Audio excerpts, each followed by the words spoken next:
राजस्थान के सबसे चर्चित और फेमस गधों के मेले के मुख्य आयोजक रहे, जिसका उद्घाटन करने से मंत्रियों को लगता था मंत्री पद जाने का डर। लेकिन एक किसान का बेटा कैसे गधों के मेले के आयोजन से चर्चा में आया, 12 साल तक सरपंच रहा और फिर 4 बार बस्सी का विधायक बना, भैरव सिंह शेखावत सरकार में मंत्री रहा, जो 3 चुनाव हार चुका, जिसका इलाके में आज भी एक ही नारा चलता है, हाथी घोड़ा पाल की, जय कन्हैयालाल की।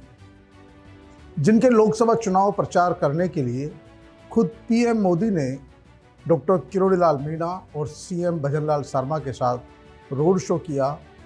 पीके टाइम्स की इनसाइड स्टोरी में हम बात करेंगे बस्सी के पूर्व विधायक और मंत्री कन्हैयालाल मीणा के राजनीतिक सफर की। नमस्कार, मैं हूं नीरज मेहरा और आप देख रहे हैं पीके टाइम्स।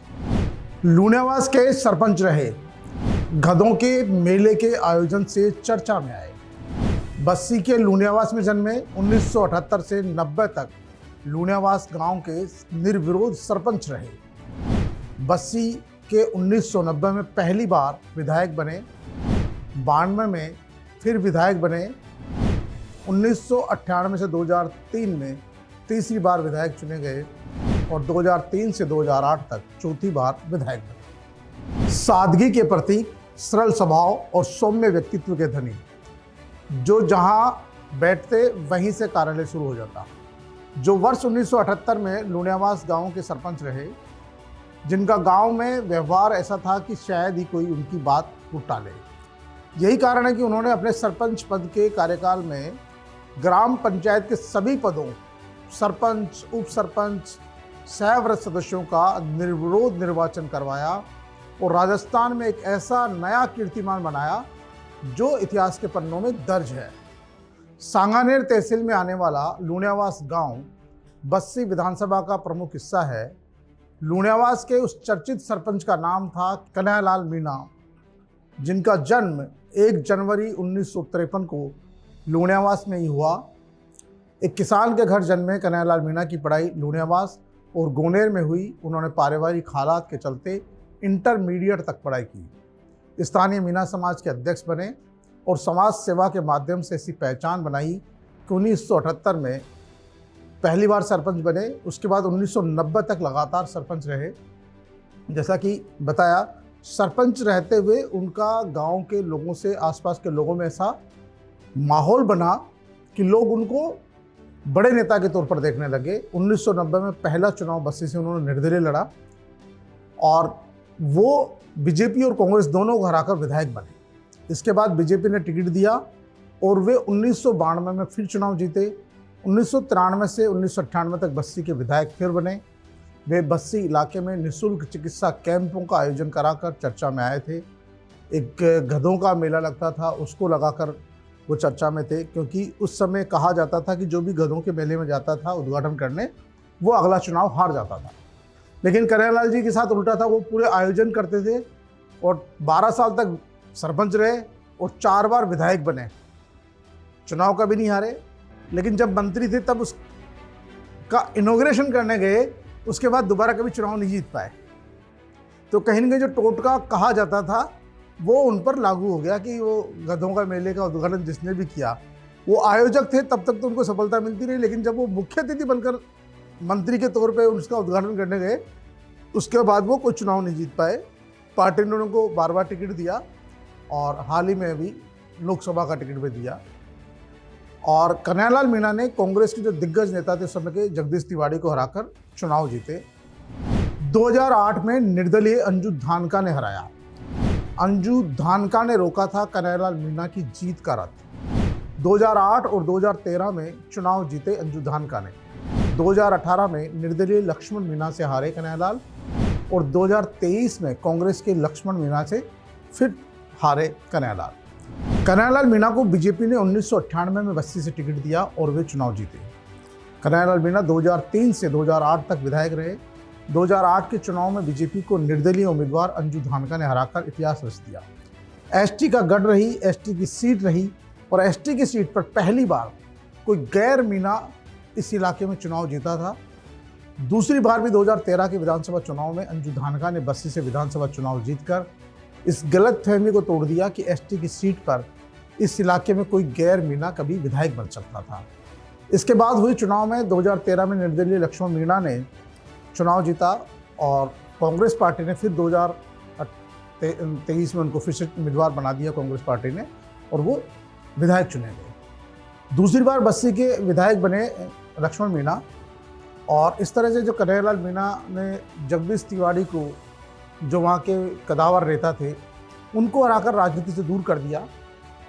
इसी तरह से कन्हैयालाल मीणा को ये मानते थे कि भाई बस्सी और कन्हैयालाल मीणा का तो बिल्कुल जो है चोरी दामन का साथ है, ये कभी अलग नहीं हो सकते। लेकिन कन्हैयालाल मीणा को भी इस सीट से वो 4 बार लगातार जीते, तो 4 बार लगातार हार का भी उनको सामना करना पड़ा। हालांकि एक बार उनकी जगह किसी दूसरे व्यक्ति को टिकट दे दिया गया था, तो 3 चुनाव उन्होंने हारे, और हाल ही में लोकसभा का जो चुनाव था दौसा से, वो भी उनको हारना पड़ा, हार का सामना करना पड़ा। दौसा से लोकसभा चुनाव लड़े, पीएम मोदी ने किया था रोड शो, किरोड़ी ने बनाया था नाक की लड़ाई, मुरारी मीणा ने हराया 2 लाख से ज़्यादा वोटों से।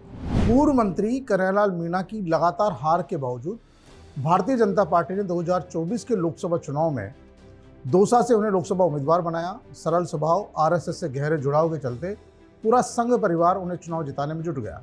खुद प्रधानमंत्री नरेंद्र मोदी और सीएम भजनलाल शर्मा ने डॉक्टर किरोड़ीलाल मीणा के साथ मिलकर दौसा में एक रोड शो निकाला, और सबको उम्मीद थी कि कन्हैयालाल मीणा चुनाव जीतेंगे।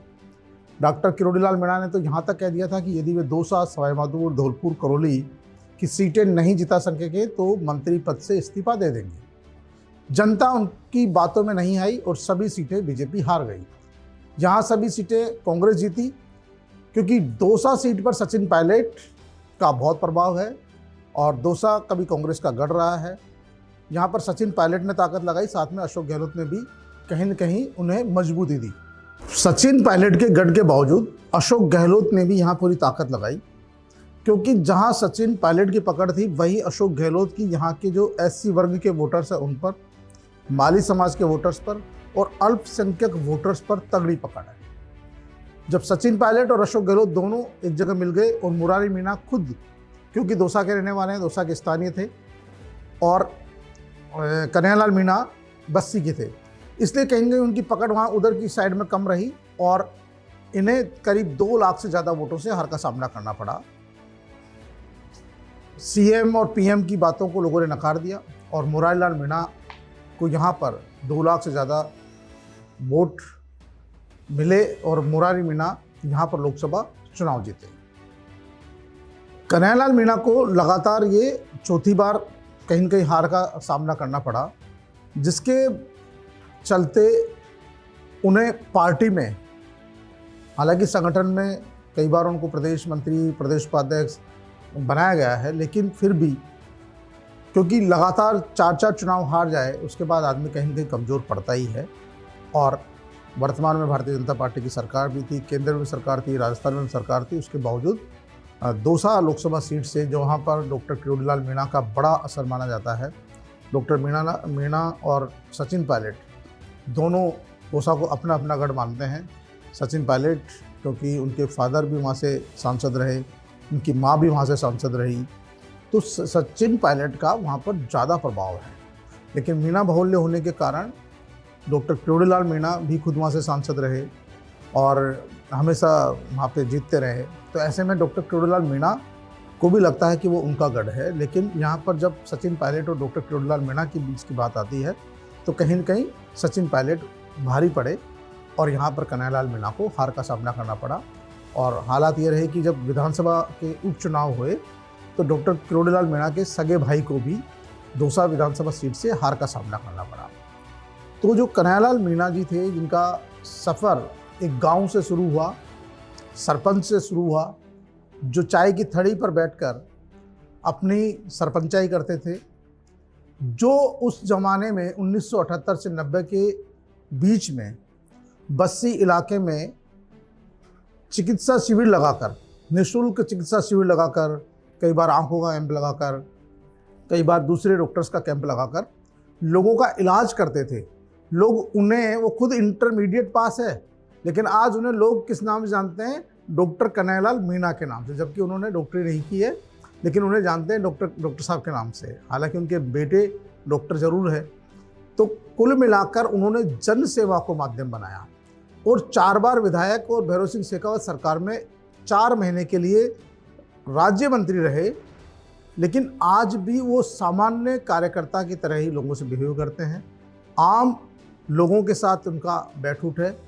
और आज भी लोगों को ये लगता है कि कन्हैयालाल मीणा पर जो घमंड नाम की चीज़ है वो उन पर कहीं असर नहीं दिखाती कि जो आदमी एक बार मंत्री रहा हो, 4 बार विधायक रहा हो, उस आदमी में जो अकड़ होनी चाहिए वो अकड़ नहीं है। वो सामान्य लोगों के साथ सामान्य व्यवहार करते हैं, लोगों के सुख दुख में आज भी उतना ही काम आते हैं। इसीलिए भले ही वो चुनाव हार गए हों, चाहे लोकसभा का हार गए हो या विधानसभा का हार गए हो, लेकिन उन्होंने जनता के बीच में अपने पेट को कम नहीं होने दिया। आज भी बस्सी इलाके में लोग यही नारा लगाते हैं, हाथी घोड़ा पाल की, जय कन्हैयालाल की। तो पीके टाइम्स की इनसाइड स्टोरी में आज के लिए इतना ही। फिर हाजिर होंगे किसी अन्य की कही अनकही कहानी के साथ। तब तक के लिए नमस्कार।